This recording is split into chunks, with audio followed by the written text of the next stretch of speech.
All right, folks. I want to talk now about the last couple of weeks. You know, there's been a whole lot of talk about manipulation by this roaring kitty and retail investors. Somehow they're taking advantage of Wall Street. You know, I think the whole thing is really amazing, you know, that Wall Street and the financial media would even have the gall to be upset that someone posted their trade to make that a crime. Everything can be deemed manipulation, particularly the kind, you know, of stuff we're seeing today. Look at the split in NVIDIA, right? Think about this. The company announced that split on May 22nd. In the 5 days ahead of that split, the stock traded 1.7 billion shares. And the 5 days after, 2.9 billion shares. And I'm hearing commentators saying, hey, today the stock is cheap, the stock is affordable.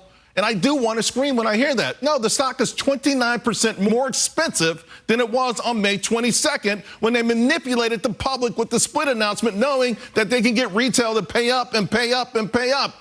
Of course, it doesn't mean that people who buy the stock today can't make money, but the financial media doesn't bat an eye when it comes to narratives that cover up for the manipulation that is embedded in this system. Listen, I bring guests on every day, and they want to talk about their positions. You know, people brag about what they own. Brokerage firms, they share their upgrades and downgrades. Deep-pocketed investors, you know how they show their stuff, their positions, buffeting everyone. But this is weeks after they bought and positioned them. So what is all of that happening? It happens because they want to spur the crowd to come in behind them, the retail crowd. You know, so there's so much manipulation going on in the market in so many ways, you know, and so the idea that the meme stocks enhance risk, I think is absolutely ridiculous. I think these folks are worried the public may learn more about true manipulation. Over to Liz Clayman. You know who also shows their position? Big hedge fund guys who take a position and say, look what I've done. Exactly. And then they watch the stock move. I mean, come on. Yeah. You are so right, as usual. Thank you. Charles, thank you very See you much. soon. Folks. I think it's important to realize that whatever you may think of GameStop or Keith Gill, this is about something much, much bigger. This is about the rights of every individual investor and about our First Amendment rights as well.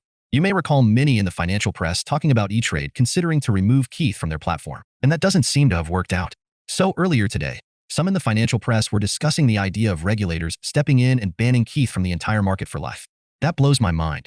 I seriously hope that is not the direction they are going with this, because that is beyond the line. Think about what Keith has done. He has shared his opinions online. He has posted memes. He has purchased a position in the stock of a company that he likes. He has shared his thoughts about that company. And as far as we know, he hasn't sold anything yet.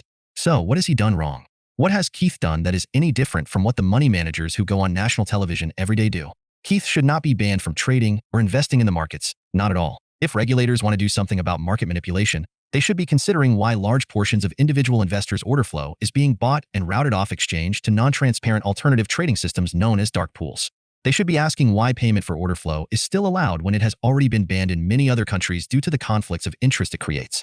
They should be asking why the exchanges became for-profit ventures that sell better private data to the large firms on Wall Street. I could keep going, but you get the idea. The financial press and their overlords on Wall Street would much rather that you and regulators focus on a random guy on the internet than consider the activities they engage in on a daily basis. If regulators want to make good use of their time, then they should stop focusing on Keith, and instead they should work on making the following changes in the financial markets. Because as individual investors, what we want is simple, and nothing we're advocating for is beyond the realm of reason.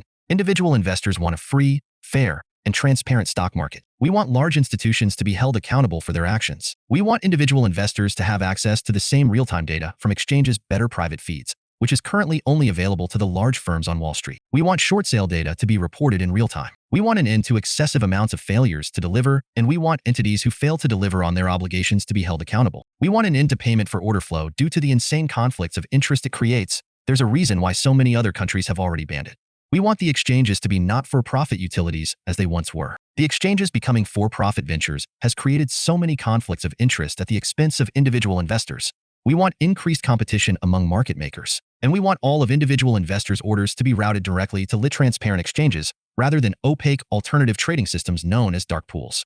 Ultimately, it's simple. What we want is a stock market that offers a truly level playing field for all investors. Please leave a like on this video so more people will see it. And while you're down there, please consider subscribing. It's free, and you can always change your mind. Thanks for watching, and hopefully I'll see you in the next video.